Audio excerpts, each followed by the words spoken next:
dedicated to Theseus, and basically it's a love poem, but it's kind of like a dramatically ending love poem.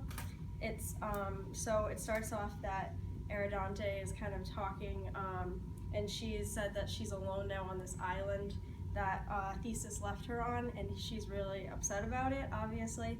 And the reason she's there is because she was originally conflicted with following commands from her father, Minos, or following her happiness. So she went with her happiness, and then she ended up kind of getting screwed over for it.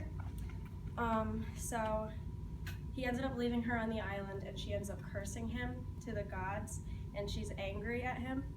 So on one of the pages 90, she actually says a quote, and she says, "All wild beasts are gentler than you, and not one could have abused my trust more than you. The words you are reading, Theseus, have been sent from the shore which you deserted me, the shore on which the sail carries your ships. On this island I was betrayed by you, and the sleep I could not resist." So she's really mad at him for leaving her there, and she's questioned and troubled because he told her that he would be there for her. So he kind of just got up and disappeared, and she thinks that he's this awful person. So she eventually, on the island, she stays there and she associates with it. So she kind of gets accustomed to it, and she eventually ends up meeting someone else that she gets married to.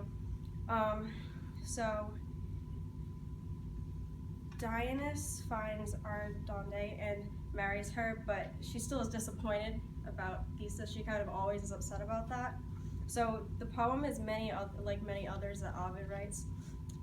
He basically describes the pity of women, and he kind of looks at it in a different aspect than most love poems do.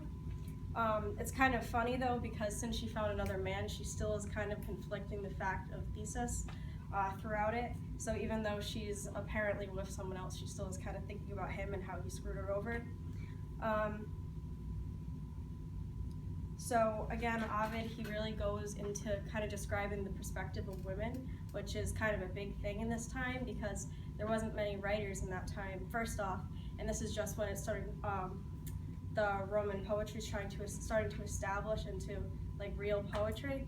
So kind of taking it from a perspective of a woman, which is usually dependent on men, is a whole different type of writing, which is really interesting. And the culture going on then, it influences the stability of women. So basically, when Theseus leaves her, she's kind of left with nothing because all of her land, everything basically goes to him because he's the man. So, like I said, he's not only an established writer, he also goes into like a new method of writing, which is really nice to see that. And I think if Ovid was around today, he'd probably be considered like a women's rights activist or something like that, because that's kind of what he was going for, and at least he was looking at perspective of women.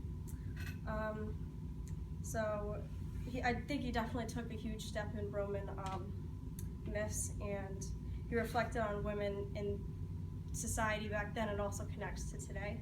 So I think that his work was actually really inspirational to other writers, and I think it was also really useful to the culture. That's it.